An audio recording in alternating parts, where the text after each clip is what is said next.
Intercon tend to be one-shot, pre-written. They tend to be indoors. They tend to be under 30 people. Whereas Boffer LARPing has a lot of, tends to have more than 30 people, tends to be outdoors, tends to be campaigns, tends to be PvE, all those kinds of things. And I think both styles have some very strong strengths that they have to teach each other. So a long time ago, I had a conversation with a friend of mine who really prefers Boffer LARP to theater. And we were talking about my experiences in Lost Eidolons. And he said to me that one thing that he really likes about Boffer campaigns is that any opinion that he has of other players, any relationship that he has with the other characters is genuine. It actually developed over time. These are his honest opinions of them. If there's somebody he has a rivalry with, it's real, because he honestly developed that himself over time. Whereas in theater, you get handed a character sheet and it'll say, like, you love this person passionately, you hate this person passionately, and hope that fits. And they're not real emotions. But on the other hand, after playing a campaign, I could say for 40 out of 50 people who regularly show up, I have a lukewarm, like, yeah, I like them, they're my allies, we get along generally. It's not very dynamic. Whereas in theater LARP, I walk in and I've got my longtime rival, my long-term lover, my long-lost brother, blah, blah. So it's a lot more dynamic. And getting back to Rabbit Run, and the other one was Welcome to Dragon Palace, which was a game that the two of us played, and it was great. I think that those two games were very successful because they took the best of both worlds and combined them, in that the writers let us have a lot of heavy influence in the characters. So they were pre-written, so you could have those dynamic things, like these two are long-lost lovers, long-lost rivals, or whatever. But because we had so much input into them, there was also a lot of natural stuff that came into it. Like a lot of I know I'm playing with this guy, and we typically play rivals. So if you write a rivalry between our characters, it'll feel natural. These are, I think, the ways that these two styles can learn from each other and really benefit from each other's strengths. And I think you can come up with a theater-style combat system that uses the strengths of Boffer style. Like if you made it all real-time, no cards, expected players to memorize it in advance, you could take a lot of the benefits from Boffer and apply them to theater. The original goal of Mind's Eye Theater Combat was to be real-time, super fast, non-GM-driven combat.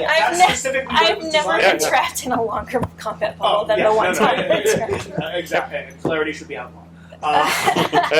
But that was an attempt to make it fast and natural. I notice you're limping. Well, I notice you're arrogant. Well, fine, done. It was supposed to be fast, sub rosa, and done. So I think MIT, actually, they have a system called Darkwater, which takes a lot of the principles that are sort of behind Accelerant, and they created a system that is the closest I've seen to real time and really quick and whatever. And I think also in theater we come in with the expectation that we don't have to memorize our abilities or whatever. Like you could stop and read the card or show them to each other. Yeah. And Accelerant, I get confused sometimes because it's expected that I memorize the abilities and come know what you're that. doing. But the benefit is that combat goes a lot faster. I think that These are is things they can learn partially from a each function of not often getting your character before the. Yeah, I think that's it's also true. That's something we that's more learned of a from one-shot Boffer. thing. And the fact that it's assumed, almost required, that you write a new combat mechanic system for every single game. But why is it? I play multiple Accelerant games, I NPC a few games, and it's the same system every time, and I can play in a wide variety of genres, and I'm not saying it's a good thing. No, right. So I'm saying, this is something that I think, Intercon-style games could learn. If we could come up with a combat system that could be flexible across multiple genres, and... Or a resolution so that's system. Many times. Yeah, it has, but I believe it can be done. No, I agree with that, but... so far it hasn't worked, but I'm saying we shouldn't give up because there's so many benefits that I've learned through playing Boffer LARP. So the heart of the problem there is that theater-style games are covering many different skills that are being simulated using the simulated systems. And the problem is essentially, as you try to expand beyond simply combat, you wind up with, you can start with a simple rule system, but it almost always winds up getting very complicated and baroque. That is Right true. around the time you try to make mass combat work, generally. Well, you're right. Given that- playing the violin. That's Yeah. true, That's a although thing, yeah. one thing that I really, obviously I'm a huge fan of Accelerant, but one thing I really like about Accelerant is that a lot of the rule systems kind of blend seamlessly between combat and non-combat. So, the imbue or the imbue effect where, like, you can apply traits, like if I've bitten you and I give you the vampire trait, right? That's something that can be effective both in combat, but also can carry outside of combat. And Accelerant also is limited, and like they made certain decisions. There are certain things you cannot do with it. We're never going to have a system for flying or becoming invisible.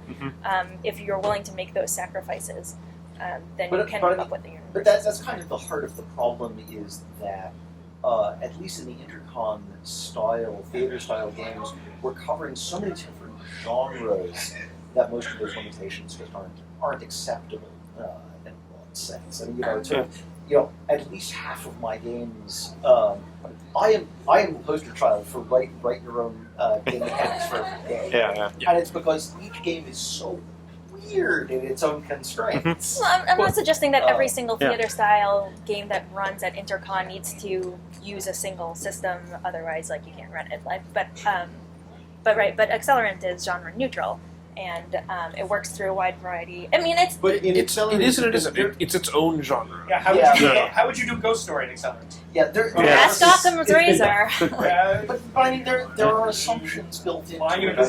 Yeah. Accelerant.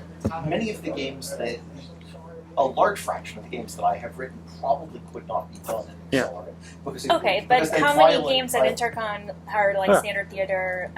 Standard fantasy genre and/or standard sci-fi that could easily adopt? A fair chunk, to be fair. But the ones I find most interesting usually. Yeah. Well, Okay. the problem, I It- think, in and the- there are lots of reasons, but one of the issues is that in an Accelerant game, and this may or may not be true in other Boffer systems, but in the Accelerant game, at least, if I want to pick a lock, I have to pick a lock. Yeah. If I want to dig through that dirt, I have to do it. Yeah. That depends on this. That actually depends on the implementation. There are different lock-picking systems and different. And this is I've the seen thing, lockpicking in Accelerant, which is you have a lockpick score. Every three CP you spend on it just gives you another rank, and then a lock is have a card next to it with a Picked it. number saying you must if you have rank 3 Uh-huh. spend 1 minute and then It becomes And- open. yeah. you open this door. But If you've only rank 1. But a lot of the information skills like that specifically, or some of the interact in Accelerant, are really kludged. They really sort of worked in different ways. And I think that's one of the things that's core in theater-style games is how information is dropped in-game, how characters emotionally and intellectually deal with their environment is something that's very central to how theater games work in their mechanics. Their mechanics are very intellectual-based. And there's almost nothing in the Accelerant games that are in core Accelerant that describe how you really absorb information or get information. There are Yeah. text That's props true. and things Accelerant like has that. made the explicit decision that social interaction, by and large, is not governed by mechanics. So you can't Exactly. charm someone which into is giving you which is part of the information. reason that you see a lot of theater style LARPers finding Accelerant being a good system because when you're dealing with the social stuff, there's no difference between being in an Accelerant game and a theater game because there's no because you're not encumbered by the mechanics or you're not enhanced with mechanics. It's just you. It's the same thing. But I mean, sometimes the mechanics, in the best theater style games, the mechanics can often be a major driver of what makes the game good. I mean, classic example. Last year I played Babel for the first time. I mean, one of I heard the good things. classics of the field. Babel is a brilliant game, and part of what's brilliant about it is the mechanics. Where your character sheet. I mean, you've got a character sheet. Your character sheet is a big, thick sheaf of Pictures? pictures, and that just puts you into the spirit of being a caveman in a way that nothing else I can think of could. It's a I'm transferring of information. Yeah. That is the heart of and that. Yeah. So, I'm not saying that every theater LARP has something to learn from Boffer LARP. Yeah. I'm just saying there's a lot of techniques that are used exclusively at one and techniques that Sure. are used exclusively at another. So we seem very resistant, for example, to PvP, or as some people call it, CVC, which is, I think, a great term, character versus character, Right. as opposed to player versus player. But anyways, people are very resistant to it in the local Boffer community because... I think that's also that's yet another misnomer, because there's character versus character LARP that is generated by the players, and character versus character LARP that is generated by the GMs. Yeah. Those Sure. are entirely different animals. That's true. I'm opposed to character versus character that is generated by the players for a number of reasons, and I'm more open to it when it's generated by the GMs. Well, again, that's a characteristic of a campaign, I would expect. I mean, when you've got an ongoing social interaction, character versus character is much more fraught. Yeah, it's much more problematic. It's you mentioned a game, Occam's Razor, and what's interesting for me about this is this game has lots of different communities in it, and the new community that's throwing me off is the vampire players in here, because the player versus player seems to be a mainstay of vampire games. The vampire game players are looking for other players to gack. Yeah.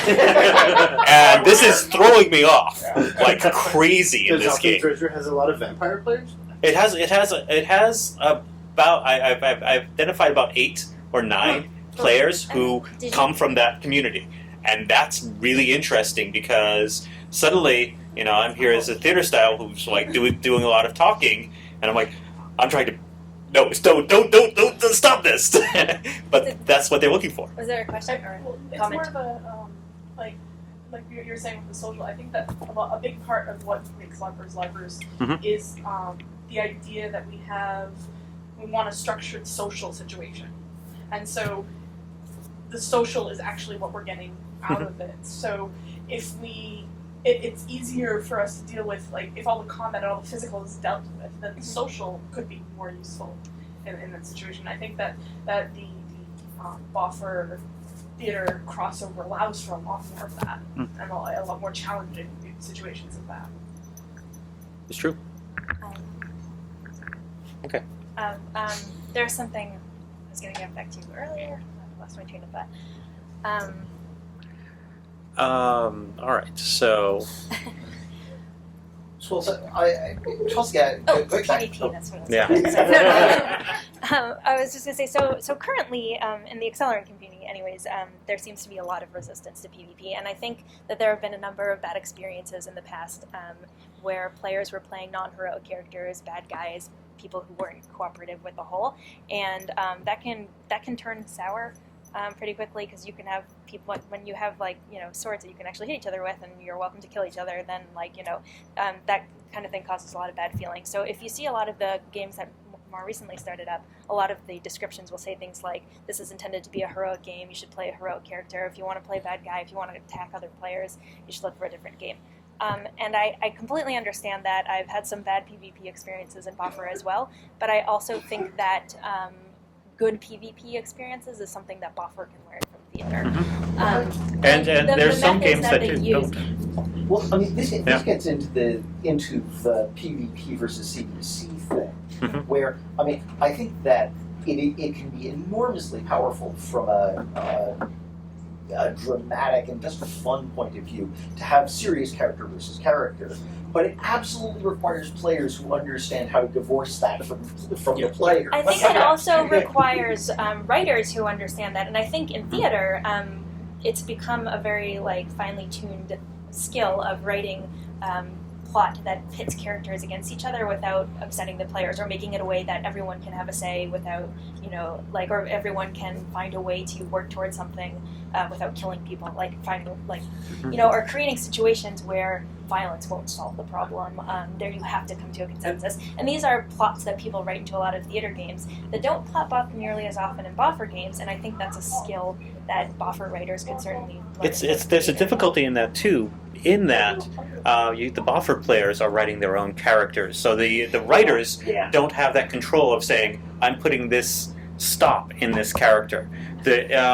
One of the things that we were working on with Shadows of a Moon is that the writers, at least some of us, hopefully, were trying to work with the players. Right, more To- back and forth. A little more back and forth so that there was some stops. Right, but I had this problem in Lost Islands where there was a character who was playing a priest or a Okay. inquisitor, I know what you're talking about. right?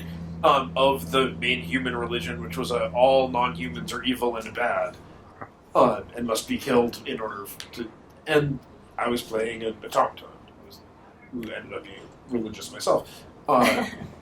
But so we had this, we were always butting heads, but there wasn't ever going to be resolution because he was a plot. Because he'd written his own character, and it was just he hated all non-humans, and Right. I was non-human, and there wasn't. And he as a player hadn't been like, well, up to this point, or like he had never thought that through. So he like kept making threats at me, and I was like, I am a murder bot. this can't end well for you. But you need to swing.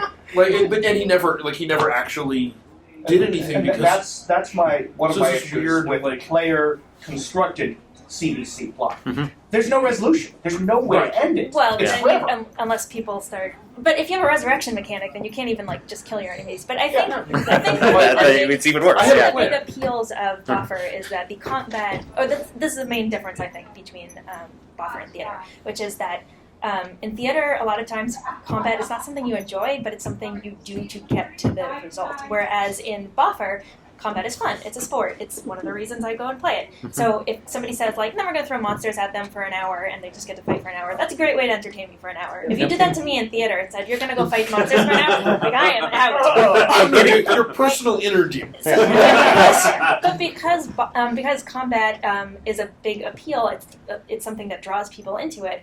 A lot of people assume that ultimately most plot points, most problems in the game, Has to at end some with point, Mhm. violence is going to be part of the solution. It's very interesting, yeah, with the crossover, where I see theater-style characters coming into a Boffer campaign. Oh, yeah, like in Shadows. It's a great How character. do we avoid the fight? What do you Exactly. do? There have been, yes, we've given you tools, and there's so many times where we're like, all right, there's going to be this big fight. No, let's talk about this. And they've talked down the fight, which is the core of the Boffer game. Dating him. Yeah. which happens, and that's fine to a certain degree if the writers are willing to roll with that. Mhm. If we as writers are willing to say, all right, we've got these people who want to talk their way out of a fight. Yes, we have to make these guys We really have to bad. create NPCs that can respond to that. There are NPCs that can respond to that or something like that. I have something to add to that. I'm Yeah. running a game. I find it very difficult to have to teach NPCs how to react to unknown situations. They tend to freeze up or not understand. Like we're What you talking, need is or not understand. Like, theater players to come NPC for you. Yes! Or even not if I can have the authority to end the Yeah. fight differently. We've had some very flexible NPCs at various points. This is one of the weird things that is very difficult and very different from intercon style games and Boffer campaigns is this term NPC. Yeah, what about Theater style games Isn't there don't. a Those are players. Yes. The NPCs in Boffer campaigns are often, if you're going to have that role, you're going to have a player doing that typically, and it's going to be. It's player against player. It's not player versus player, but you have player with goals against players, and this is very interesting. One of the things that happens with that is theater style players are very good at being NPCs because they're used to thinking on their feet. The only problem is they try to win their situations. Right. And in a Boffer game, when you're an NPC, the NPCs aren't supposed to win, or not automatically. You can write them. So You can write them Now, some things. now, But I've never- to be fair, the lines there again are fluid. Yes, I mean, exactly. The notion of NPC has drifted into the theater world Which is as great. cast Yeah. over the years. Yeah. Yep. So And some games have big casts, and some Yeah. don't. And so I played in an Intercon Z game at one point, which was an experimental mini game. It was a Super 2-hour short micro game. Yeah. it's like a series of No, Yeah, more like it four was, in a so row. this was a single. So Intercon Z was a 4-hour block in which you would play. So bid it. 3 or 4 games. Yeah, I know. So you play 3 or 4 1 hour, Intercon Z is 1 to there 2 hour for games. 1 to 2 hours. And they were typically experimental. Super so short one of them, games. one of them that I played was a big game hunt game, where 6 of the people signed up for it were hunters, and the rest of us were bugs. But we weren't, individual bugs. We were a collection of bugs. And somebody that I was playing with, who was a pure theater style person, was like, "So what's my motivation?" I'm like, You're NPC. "You're an NPC. Yeah, right. Yeah. We're all NPCs here. Our motivation is to die gloriously after they're gone." I was at a Boffer game once, and I was cast, and we had all of the cast characters were really well written, and they all had full backstories and full motivations. Yeah. And So when you at say cats, one you mean point, NPCs or Yeah. PCs? I mean NPCs. NPCs. Okay, Yep. okay. So Sorry. that's another term Quite that means correct. two different That's things. yeah. Go ahead, go ahead. We were NPCs, but they called us cast Uh-huh. because that was their jargon. At one point, all these out-of-town American people had come to our little tiny village, and they were trying to. And they said there was evil in our cemetery.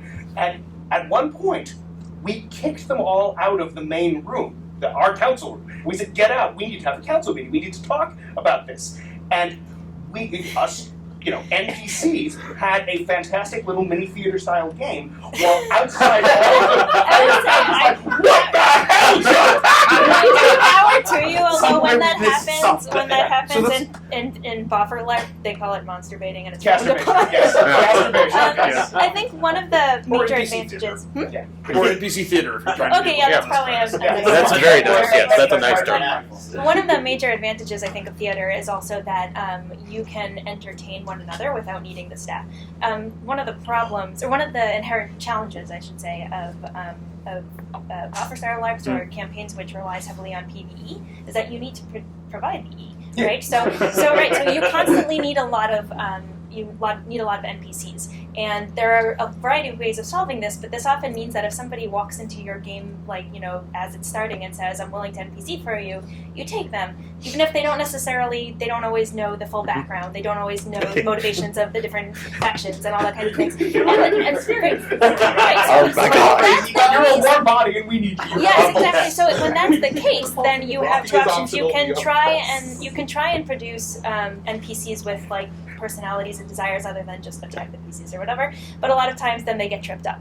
Or alternatively, you can have them fight a lot of monsters that are mindless, like hive mind bugs or robots that are programmed to kill, or zombies summoned by the necromancer. Who because then you can't talk to them, and then the fact that they don't know the setting doesn't become a problem. But I think this is another thing that I think that Boffer could really benefit by learning from theater, which is incorporating more ways for the players to entertain one another, because NPCs are a really valuable resource. It's something that's Boffer campaigns. it's something that is beginning to happen, and this is true, and that's why I love watching the crossover. I know Witchwood is a Boffer LARP that has a lot of theater people involved in both writing and playing.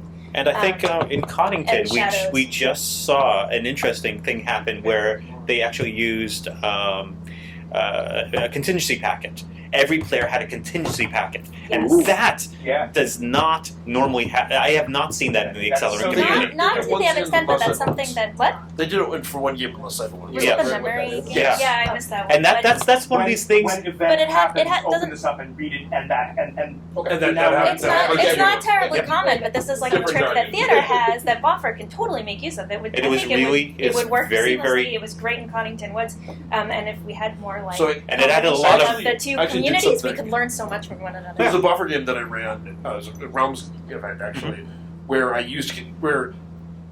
the loot that you got for killing one type of NPC was contingency envelopes. So they were monsters You laugh, but I want made that of memory. I see So that every time you happening. killed them, you'd search it, and then then you'd remember doing something horrible with just the memory of Is creating this like the that was ship used to event? create that monster, and it was kind of using contingency. Terrifying and amazing. And That is a great way to get more secrets into That it. was great. That is Yeah. one area I think Boffer can really learn from theater style, is that the dropping information sharing in theater style, there's a lot of ways we do it. We've got a lot of techniques Again, in of theater, doing that. We're not used to having NPCs. We put all the information directly into the game for the players to give one another. They're in the Whereas packet, in they're Boffer, in the thing. Yes. they're in the packet, they're in the thing, they're in the writing material. But in They're Boffer, a lot of buried- times they're buried in the middle of something which is inconsequential in your character sheet. Yes. in Yeah. Boffer, flow of Underneath the bench information by is the often water. a problem, and most of it comes from NPCs to PCs. PCs, and it's very rarely between PCs. You can't rely on that kind of thing. But that's, I think, another thing that. Yeah, Boffer when I started this, I mentioned that I felt like Boffer games were very tabletop, and this is where I think they're very tabletop. You get this stranger coming to your tavern and saying, "I need 6 people," and that's just such a very D&D centered thing where we've got all the characters in this tavern. Plot paste. You must squeeze me. Exactly, you get a lot of that in Boffer games, and that's one tool, and it can be sometimes be used, I think, in a theater game too. But it's a limitation, and it's one of those things that's culturally true. So that's very true in I think Nero and the Nero Descended games, like Accelerant. Realms does not have that concept of the mods and the mod hook at all. Yep. And you often have the entire 6-hour event or whatever is what would be considered one mod. One linear in thing. particular. Yeah, and maybe you're fighting down a path for 5 miles over the course of the day.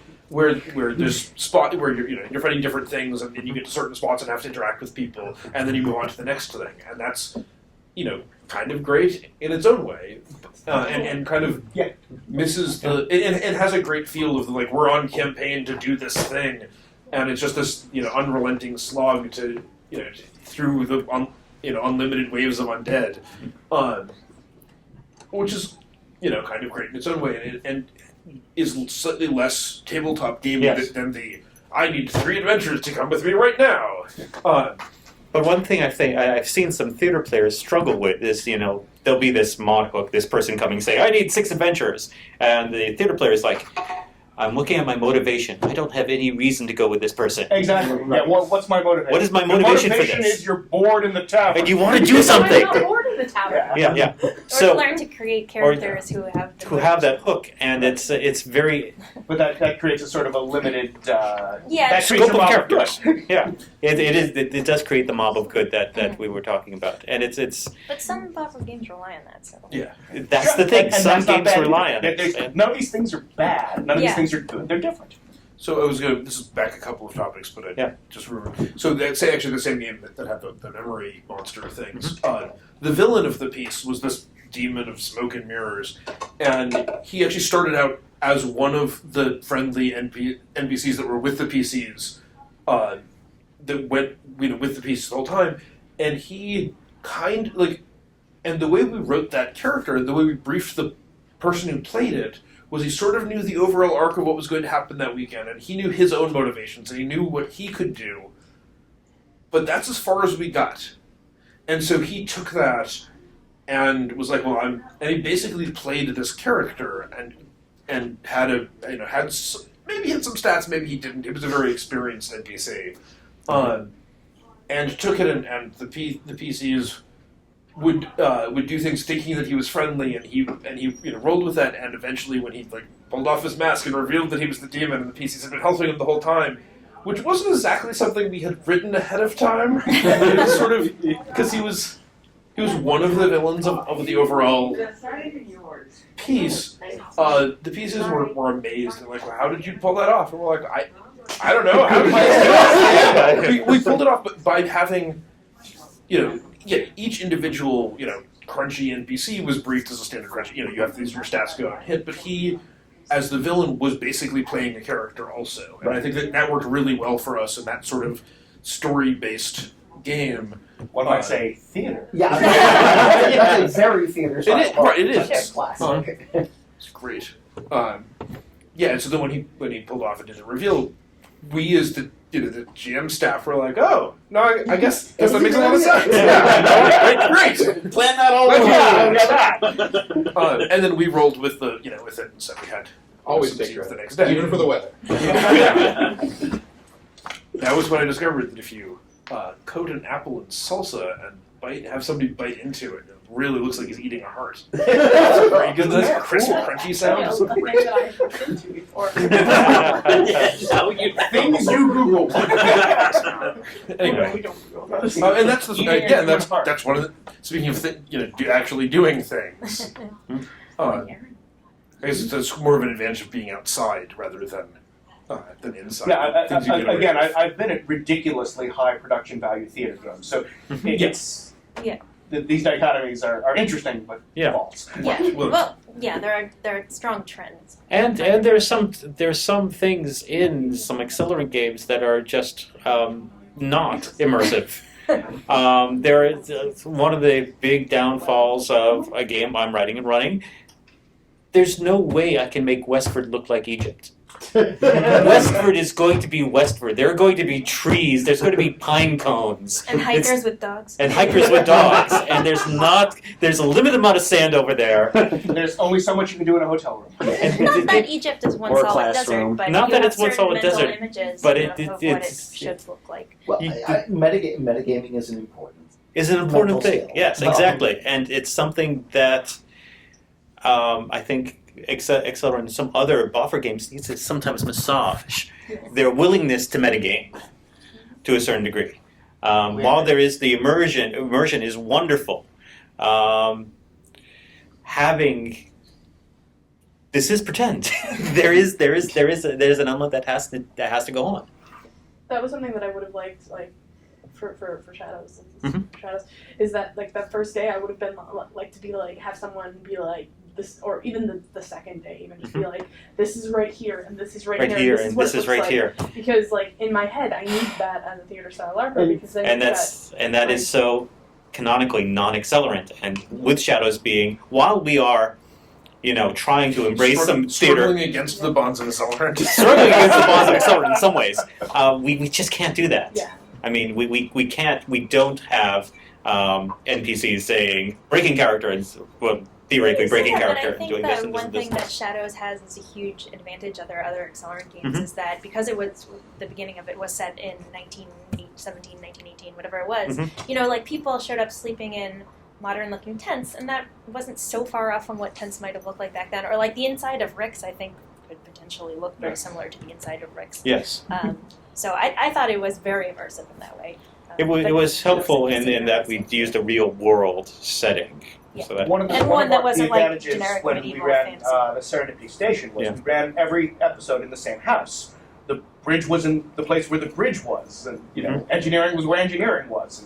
And Accelerant actually is an example that's part of the. It's not actually written in the rulebook anywhere, but I know it's part of Rob's rules for culture, yeah. of culture, which is he strongly encourages you to always run at the same camp and have the same buildings be the same things, so you have that consistent world. And if you're not, you can do things like, like what Endgame did, which is we usually ran at one camp, but then one time we didn't have that camp, so they ran it at another camp, and they said, okay, there's a community of survivors in Canada that needs help, so we're traveling into Canada. This is the Canadian camp for this event, which I thought was quite cool. And they ran sort of, the very first thing that happened that weekend was we had to fight our way in through the skeletons that were surrounding the Canadian camp. So we entered the camp together instead of just starting over again, which I thought was very effective. They're doing the same thing with Coddington. Tomorrow we're going to a different place. Yep, so And we're going to a place on the edge of the woods, which is not the usual place we're going to because we're in a different camp. I mean, one thing that I've used for Blackout, which I stole directly from my Buffer Gaming experience, was Darkness. So Blackout was a game that I ran here in as pitch black as I could make one of the rooms. Like, we put dark cloth over the exit signs level of darkness, and then had some electronic props, and that was a GM meant to be a GM-less experience. Which is why I consider it kind of a buffer game, because there's no GM-driven resolution to anything. one of these days but I I'll get used- to play a run of that game. I need to fire it up again.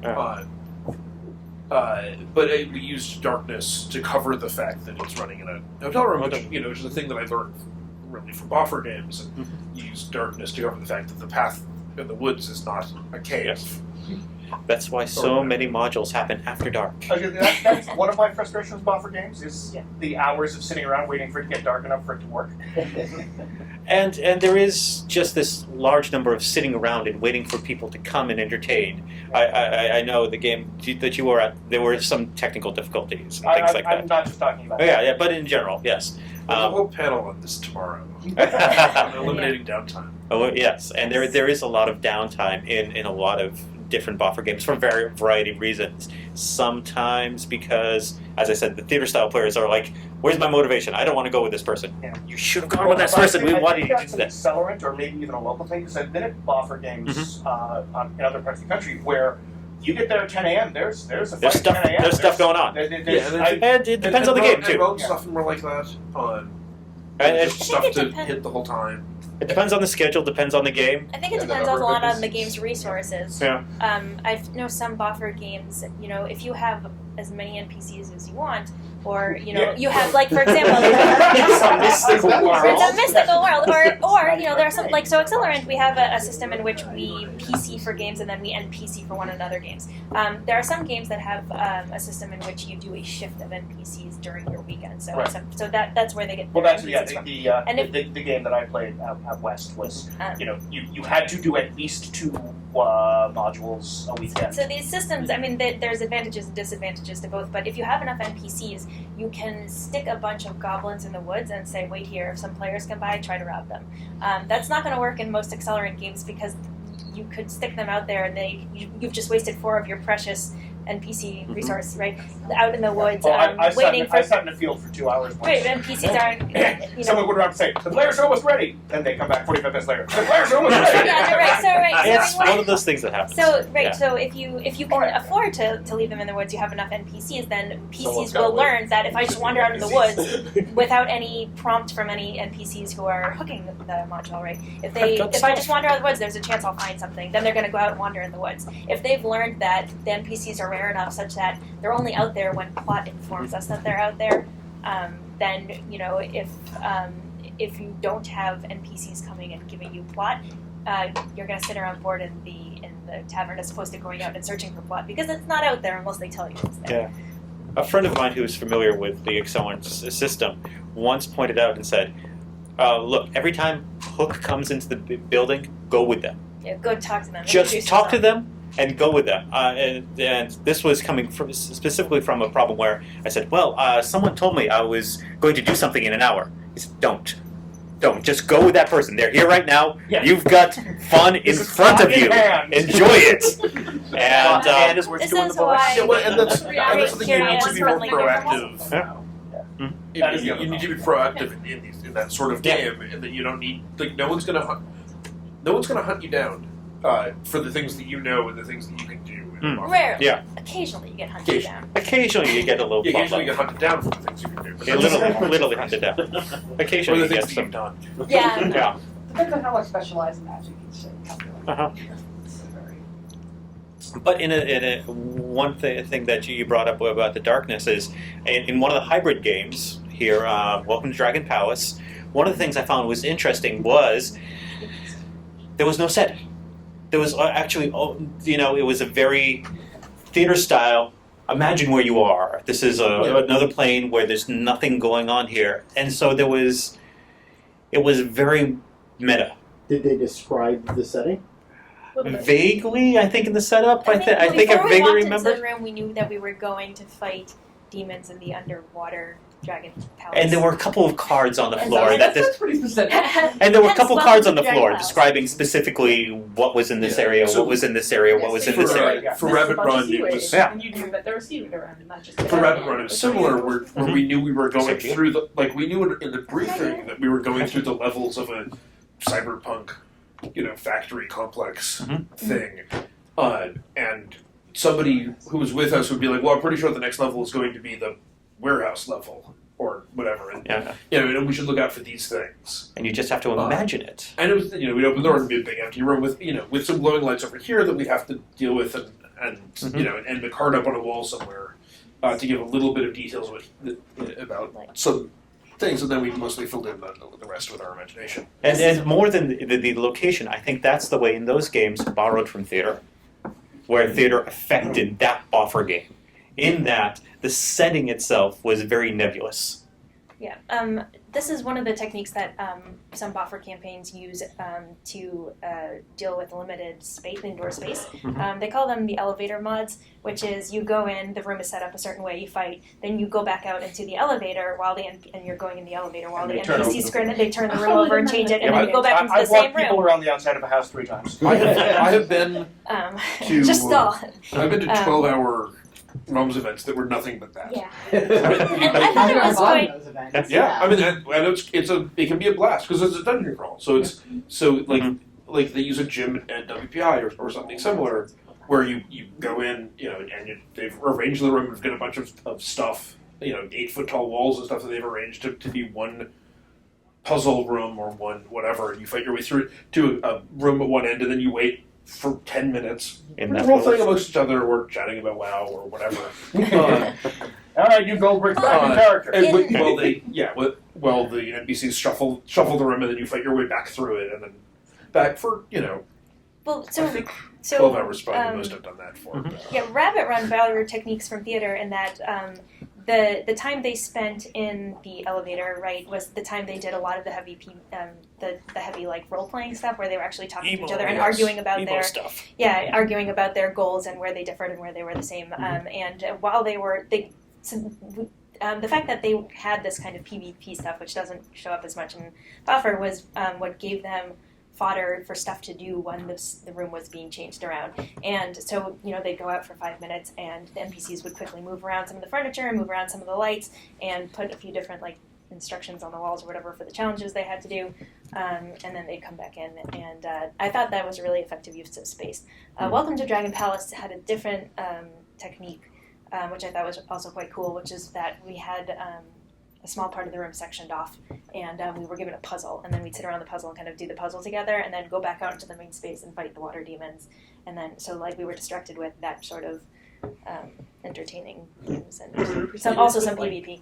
There's some PvP stuff. Yeah. We do similar stuff at Reclaim, and what happens is, if you have a guide that's taking you, the guide doesn't set up while the other NPCs are setting up, and then during the elevator part, he's role-playing or doing a riddle, and you, even if you don't have players that can interact well, you could still provide interaction with one NPC for the whole group as opposed to... Yeah, If you one have that NPC can NPC entertain a lot of people. Yeah, I mean, the Especially if they're sick.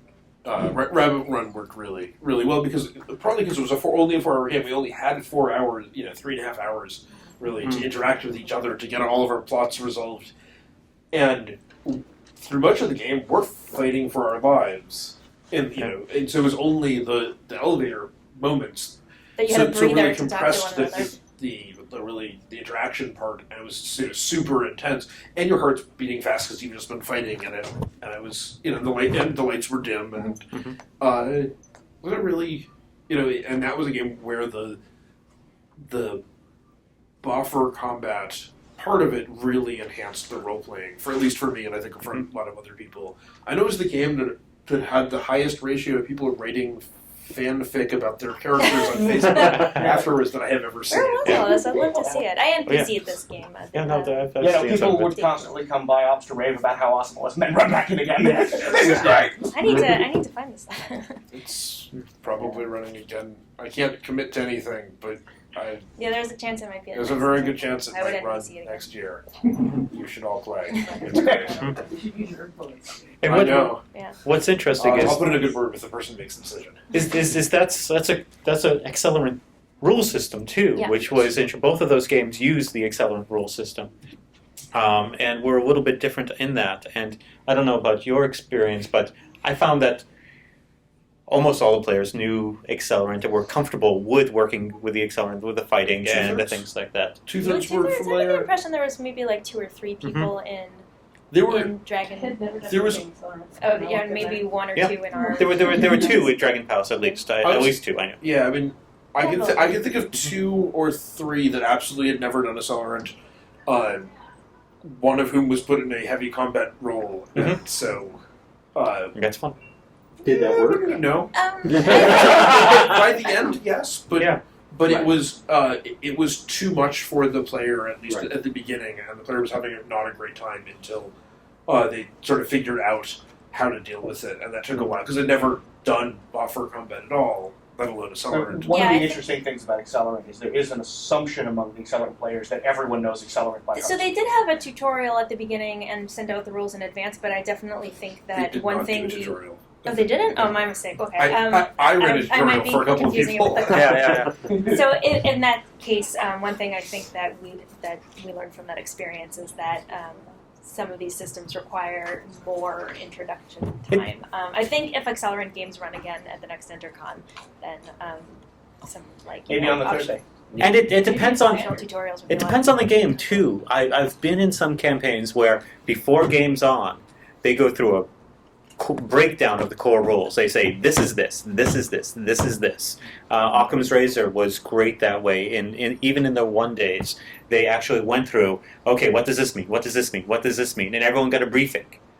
I know Coddington Woods did not do that, and that was really frustrating for some people who didn't know Accelerant whatsoever, and it was really thrown out. And it's something that I've wanted to do a little more in Shadows. Yeah, And it's tough. It's tough scheduling that stuff it's the in. kind of Yeah, thing it people takes a get long so time. used to. And so many people don't need it.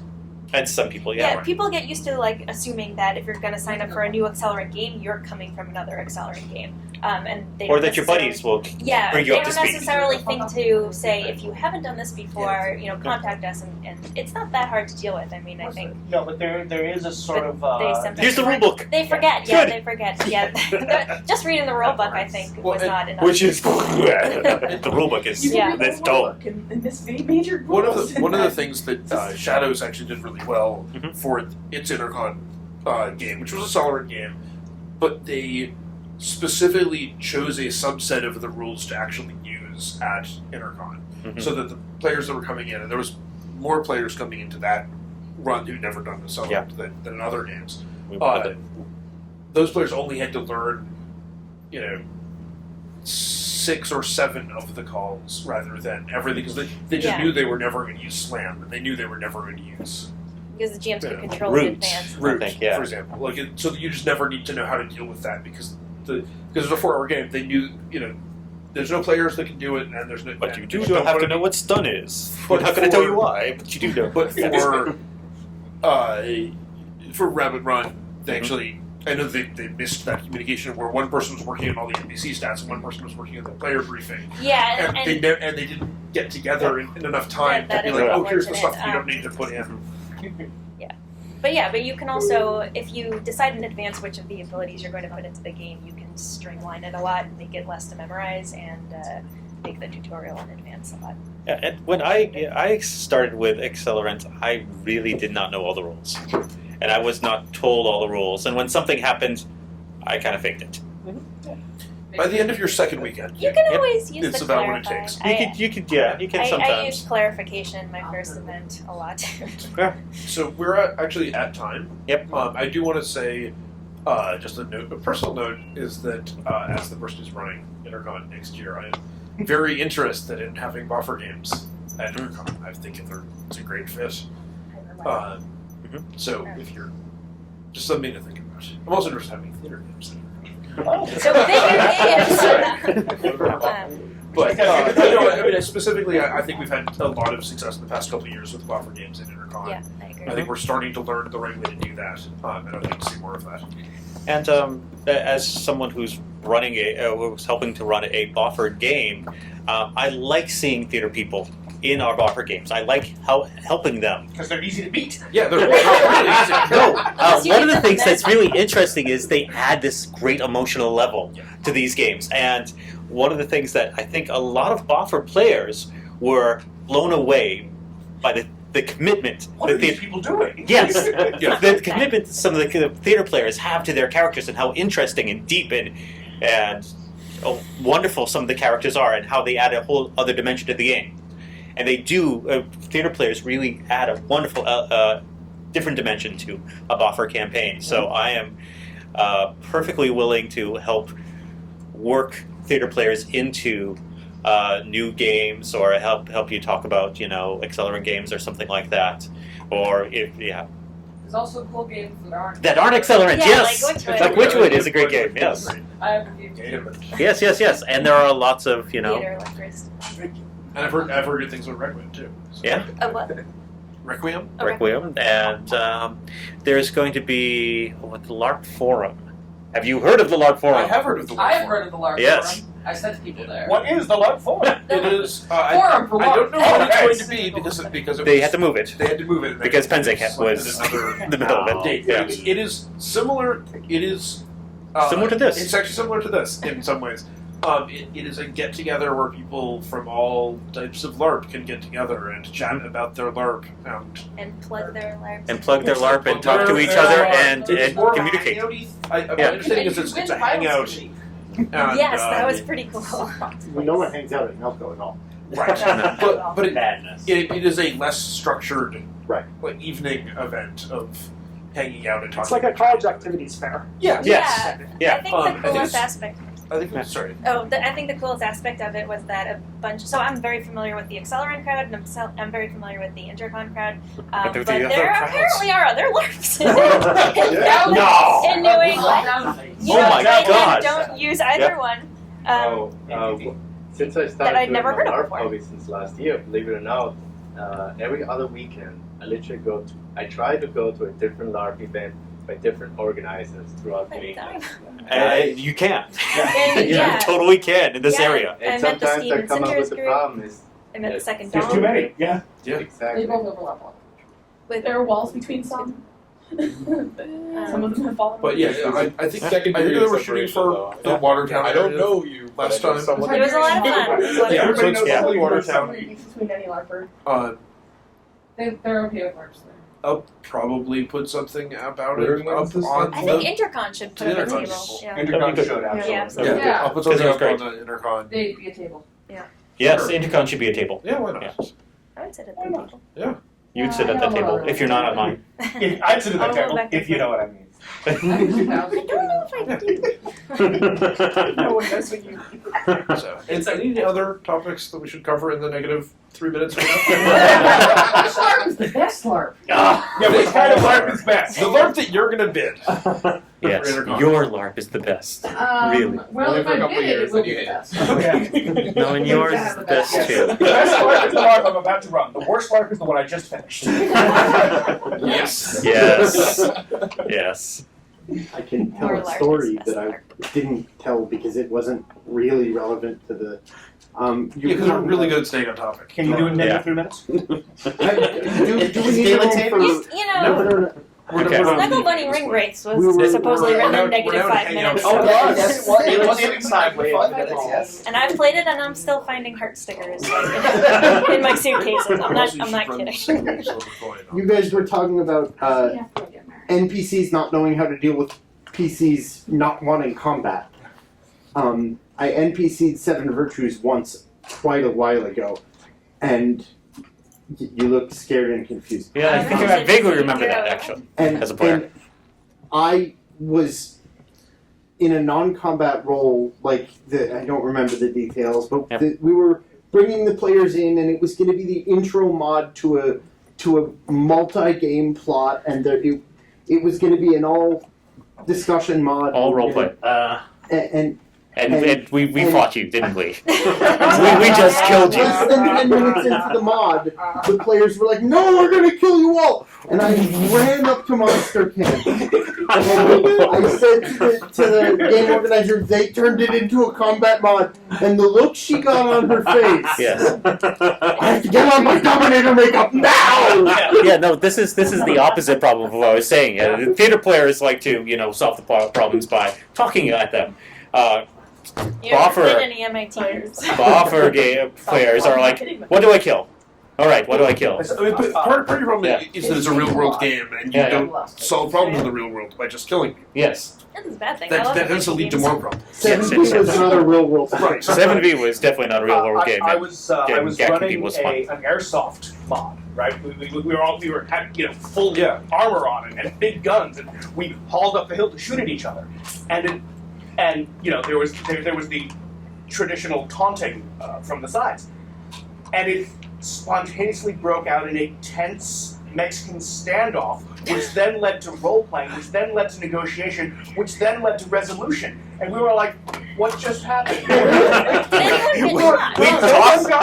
talked our way out of the fun. We were wearing visors and armor. We were role playing with like full face masks on because any second now somebody He's gonna shoot each Gotta other. pull the triggers. But it was fantastic because it really was that Mexican standoff where we all were pointing guns at each other. And all right, so you think That's something I really like about MIT LARPs. A lot of the MIT LARPs, which, I mean, depending on your definition, could be called Boffer LARP. I mean, if you use my technical definition, they would be. But a lot of them are theater style, but they have actually shooting Nerf guns at one another, or plastic discs or whatever their toys are.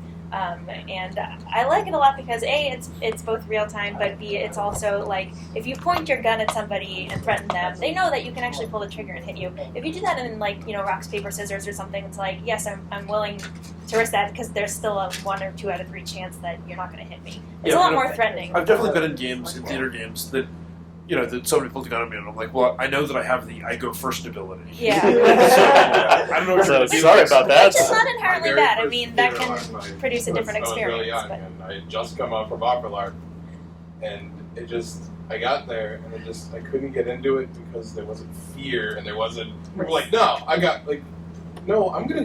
wait till you sleep and then I'm gonna kill you. like you can't. I have the higher Like in a stats. Boffer LARP, there's a fear of no, they're gonna wait till I fall asleep and then they're gonna stab me. They're in my gonna sleep. stab me, There's yes. nothing I can do about it. And some of that's also the time frame too. In a theater game, 4 hours from here, we're not in character. Sorry. on Monday you're in big trouble.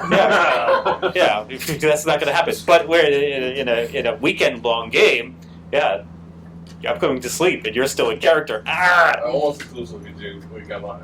I had a bad experience with theater like way back, and I haven't done it since. Come to Intercon. Yeah, I definitely already signed. I even sent an email about a booth and stuff. Yeah, but to be fair, that game where I had the you go first ability was a paranoia game.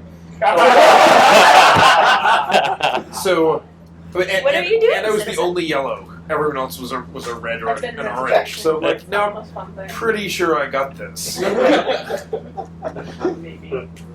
Well, then there's the games where they do that shit on purpose, right? Right. You've got Trump combat, but the first time you try to use it, Yeah, no, I've also been in playing games where I was like, you're the the badass Marine, with a top stats of in the published scale. So And you then know it's you know that the supernatural. little girl is going to kick your ass. I played that character. I mean, Which one? Both of those characters. Looked like the weakest, but was the strongest. Looked like the ability strongest, that I was ever the wrote weakest. was it was an ability that was basically like you can get away, you could do anything you want, you can get away with anything, and unbeknownst to the player, before game starts, there's a scene with an NPC where the NPC walks up to the player, says some things, and then says, "Give me that ability card." oh, Interesting. yeah, there's that. Yeah, I'm not sure how I feel about that. That's a very interesting technique there. Could be awesome. Oh, sure. But the favorite ability I ever had in the game was in the Desperados Under the Eaves, which is the Warren Zevon game. I had I haven't played it. if I talked to somebody, if I talked to a woman for 5 minutes, I could make her husband or boyfriend take a swing at me. I like It's not. It was It's not. great. I don't know if I've ever Yeah. had like a social That was it. ability that worked on somebody Somebody else else? that I wasn't Yeah. engaged with. But I like that a lot. I mean, there was never any reason to use it that I found, but I Well, just I really appreciate it. find a lot of Like, times- it was very useful for me to understand the character. Yeah. Yeah, exactly. That's what I was going to say. Exactly. A lot of times in theater-style games, you've got this stack of index cards that are super powerful abilities. If you talk to someone for 5 minutes, you're useful 5 times per game. Talk to someone for 5 minutes and force them to reveal a secret. Well, I'm never going to use that card. But just knowing But that I you know can do that I it can, affects. and I find a lot of times that after I talk to them for 5 minutes, you know what? They did reveal a secret. I guess I used it, I guess whether I realized it or not. Yeah. So they're very the stack of index cards are Mm. very useful for telling you who your character is, Right. even if you don't actually whip And them out. I did at Yeah. one point to try to give Yevsha an ability card, which was like a convince somebody ability, and he's like, "I'm good. Yeah. Thank you. Oh, yeah. I don't need But this. like I don't need once your had a key stats." that let me in any room in a mansion. I know I'm supposed to be searching mansion doors. Exactly. Yeah. And one thing I find that's interesting is when theater players go to Boffer games, they take all those skills. They try to get all of those skills. They don't take a lot of fighting skills and things like that. They take all the interesting character flavor skills. And then, of course, there's no use for them because then they just hit you with stick. And then they hit you with stick. I'm the most useful character in that game. Yeah, but it's very interesting because, you know, all right. Well, the staff. That's why they're so cheap. I've got a friend who's a big Boffer player, and we were talking about our characters before a campaign started. And I was describing my motivations and some of the skills I was getting, and you know how my character was going to be, you know, kind of troubled. And I asked her, "Okay, what are you doing?" Sorted board. And this is the definition between the two styles. I mean, I was definitely in there, and she was like, "Well, I haven't done it in a while." And then she came up with other really good, Which is character funny points. because the character I'm playing in Shadows is primarily a collection of useful skills, not because I'm a theater player, but because the previous character I played in a Boffer game was nothing but every combat skill ever. Yeah. So I played a game called Hex, Mhm. and they had a prerequisite, a percentage amount of CP had to be in non-combat skills. Oh, that's And nice. interesting. I railed against it. I was like, this is the horriblest thing. I spent Horriblest? CP on this. Yes. I only have 20. And after 2 events, I was like, this is the best thing ever. And so I like in that. Requiem, it's You're in the right 10% room of your now. build has to be in non-combat skills. Awesome. And the very first thing it does is it gets people, okay, a power gamer looks and goes, okay, I have 10 build I can spend on fun stuff. And then the rest goes into my fighting. Yeah. And so it helps It's all with in that how you mix. phrase it. Like, instead of saying, like, you have 80 points and you must spend 20 on information, you can say, we're giving you 60 points. Oh, and here's another 20 if you want to.